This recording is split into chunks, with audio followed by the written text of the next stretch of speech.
Welcome to Study Break, our recurring podcast featuring discussions of sports, music, TV, movies, and more. Today, we are happy to have Tamir and Bruce Blanchard here to discuss how the pandemic has impacted the NBA. Enjoy the show. Hi, everybody. Welcome back to another episode of Study Break, talking about the NBA and how it was impacted by the coronavirus pandemic. I'm your host, Tamir Moore, and I'm pleased to be joined today by my co-host, Bruce Blanchard. And Bruce, how you doing today? I'm great today, Tamir. How are you? I'm doing great. Let's get right into it. So we're going to start by talking about how the pandemic impacted the league in terms of viewership, in terms of your individual experiences with the league. And I want to start off by talking about the playoff from last season. I got some numbers here that I want to get into. So last year, more than 4 million viewers watched the NBA playoff, which is up 35% from last year. And keep in mind, last year was in Orlando. So Bruce, did the pandemic impact your viewership of the NBA? Did you continue to watch games, or you thought the NBA's pandemic strategies kept you from watching? You know what? Well, what I think was great was I think the NBA did the best out of any other league in terms of during the pandemic when they had no fans. At least 3-4 times a week I would watch an NBA game without the fans. But I will say, especially when they did the bubble in Orlando, you know, the playoffs where the Lakers won, I will say, especially with playoff basketball, it was not the same without the fans because, let's face it, that's kind of like the sixth man on the court. And Bruce, to piggyback off what you just said, I love the NBA too. I grew up around the NBA, so the pandemic didn't impact me. I still watch the same amount of content I would as was pre-pandemic. But I think the NBA, though, was still a watchable product. These players last year and this year and the year before that in 18, 19, I think what the league has been through the last couple of years is unprecedented, considering that COVID shut the league down for 4 months, and then they moved to the bubble. And then last season, they had 2021 with some fans, no fans, and now all the fans are back for 21-22 this season. So I think the NBA was able to go through the peaks and valleys and come through better on the other side. I think COVID was good for the league because this showed that you have to learn how to adapt when certain circumstances arise. And obviously COVID was something that the league did not foresee happening, but it did. And now This is the third season, 19-20 last year, now this year impacted by COVID. So this has been a multi-year thing. This wasn't like something that happened for 1 year, it's over. It's a multi-year thing. The NBA is just learning how to adapt as we go. So I think that's something good to mention, right? Couldn't agree more. Let's move on, though, into ratings. Last year, almost 10 million people watched the NBA Finals, which was up 32% from last year. Keep in mind, last year was in the bubble. This year, it was at the regular arenas. Keep in mind that the Finals this past year was in the summertime. And last year, it was in September, October. So, obviously, the NBA was trying to get back to a normal schedule, albeit the league didn't start last year until Christmas time. So, obviously, the league was obviously delayed by a couple months. But with the shortened off season, too. So. Exactly. That's right. So how do you feel ratings were impacted by COVID like last year and this year? How did ratings change with COVID impacting the league? Well, I know they were down. I don't know the specific number off the top of my head, but I know they were down. All the sports were down for rating wise. Because whether or not you think it does, subconsciously, hearing the fans gets you going, and it gets you more into the game than it would without the fans. They were down, just like the NFL was down. The Super Bowl was down. Everything was down. Right, and you have to understand that with COVID, fan viewing habits change because you're not used to, having, sport being taken off the air, and it took a while for people to get back to the sport being on and stuff. Ratings were down in the National Football League for sure last year, in the NBA and all sports. So no question that, COVID took a big hit on the ratings. Now, during the postseason last year, there were numerous fan incidents in which fans, went a little bit out of line, so to speak. And there were several incidents we're going to point to. And I saw this article on sportingnews.com, and it talked about 4 specific incidents, right? So the first one was Russell Westbrook, who was with Washington at that point. He's now with the Lakers, getting popcorn thrown at him in Philly. Trae Young getting spit on at Madison Square Garden during the Hawks-Knicks series. Free Jazz fans getting banned for heckling Ja Morant family in the Grizzlies Jazz series last year, and Kyrie Irving nearly had a water bottle thrown directly in his face. It was in his direction in a playoff game in Boston. So going off of that, Bruce, what's your reaction to all these incidents, and why do fans feel like they can do wherever they want? Keep in mind, fans were banned for these arenas. Now they're back, and now they don't know how to act anymore. So what's your thoughts on that?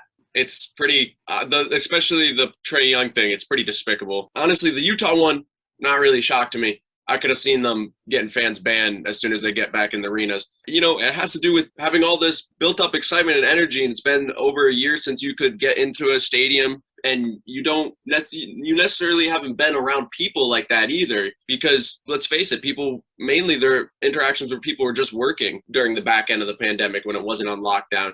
You know, they weren't like going out to social functions and stuff. So now you got a guy 2 seats, 3 seats over, and they're cheering, you're all excited and stuff. And then we know how humans work. Emotions, they get the best of us a lot of the time. So right. And to piggyback off what you just said, I think, though, the fans reacted this way because, in large part, they weren't allowed into these arenas. So I think they were letting out some of their anger and frustration. But I agree with you.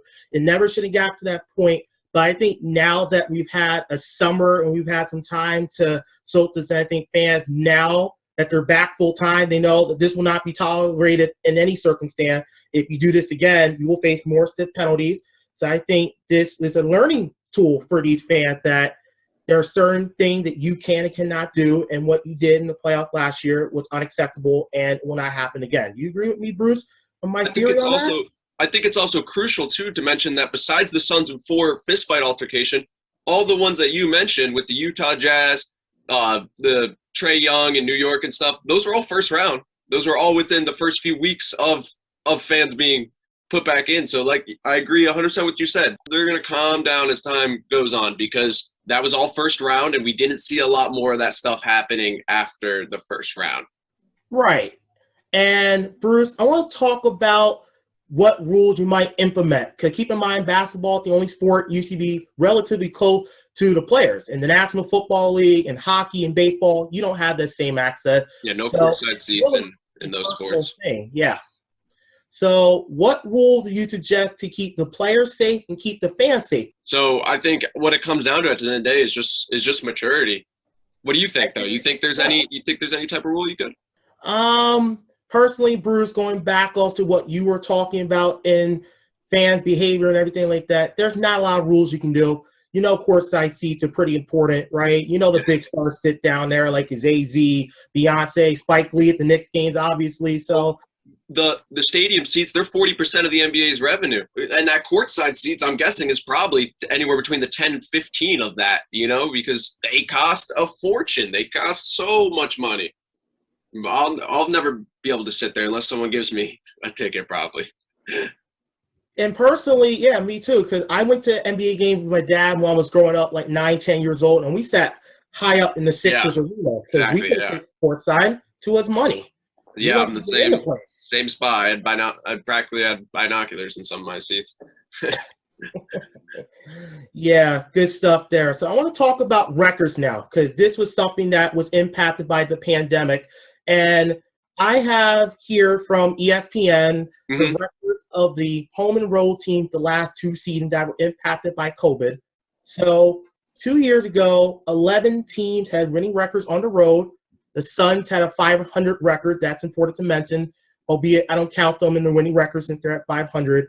And 18 teams had winning home records 2 years ago. And then last year, we saw a change in that. So last year, you had 14 teams with winning road record, and 16 teams had winning home records. So I think not having fans help the road team focus, Bruce, a little more, so you don't have the home fan to contend with. So how do you feel, Bruce, that road team did during the pandemic than they did before the pandemic with the absence of fans at these arenas? Well, Tamir, as I said, I think a lot of times the fan almost acts as the sixth man on the court. In Europe and stuff, when it comes to soccer, they have a saying that it's the 12th man on the pitch, the fans, because it truly can be. There's times when you're down by 10, you're down by 15, and you might not necessarily have the motivation or energy to rally yourself or rally the team up to get back in the game. And a lot of times your fans will get you because all you need is one highlight to spark. All you need is one transition dunk, transition alley-oop, transition three, something like that, a steal, and that'll get the team riled up with the fans behind them. But they didn't have that, and you have teams like the Toronto Raptors who have to play in Florida. That's a total hit on you as a player, because you're not used to the court. It's a whole different court. You're not practicing the same. You're not seeing your family probably if you're living in Canada. And a lot of these dudes are traveling around the country not seeing their family too. So that's going to be an impact besides there not being the fans. You just can't win the same when you don't have your fans behind you backing you up. Right, and at Madison Square Garden, at Staples Center, which is about to have a new name soon. Yeah, crypto.com, I think it is. Mm-hmm. Yeah, that's another subject for another day, though. But yeah, the fans definitely are part of the NBA's lore, and you don't have that. That gives the road teams an advantage, because now we can say to ourselves, now that fans are not here in this arena, we can focus on playing our game. We have to worry about the fans because they just pump up the home team. So now we can just be in control and have our own flow. And Bruce, I want to wrap things up with a closing thought. I want our viewers to leave here feeling like they know more about the NBA during the pandemic than they did coming in. So what is the one thing you want viewers to walk away from our conversation today knowing about why the NBA was changed and forever reconfigured because of the pandemic?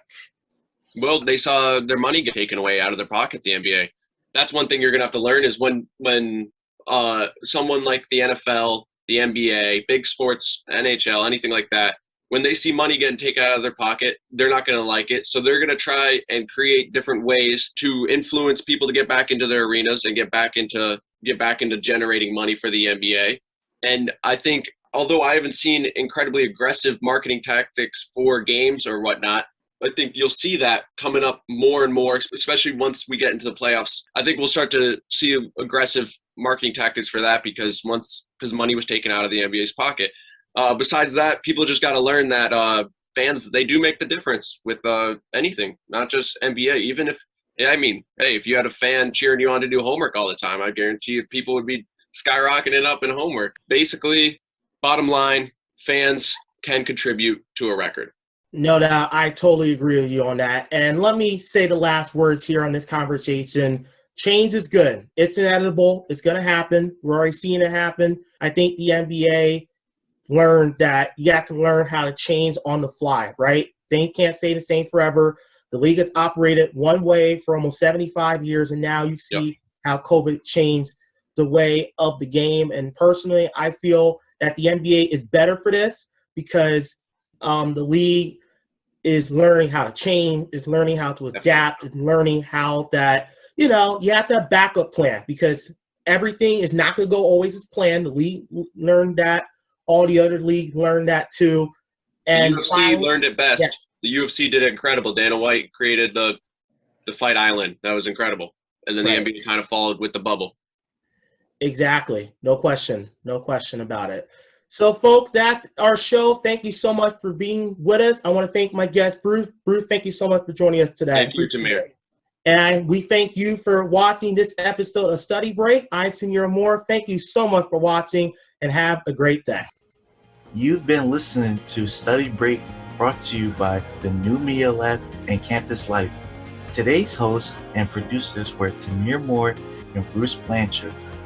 Tashia White and Kate Escalante are our co-executive producers. Indigo Fraser composed our theme music. Victoria Colbreth and Samuel Larson designed our cover art. Raven Amaro prepared the title cards, and I am Jabril Ridley, your announcer for this episode. You can follow us on Instagram at DCC New Media Lab, and please be sure to like and subscribe to the New Media Lab on YouTube. Thanks for listening.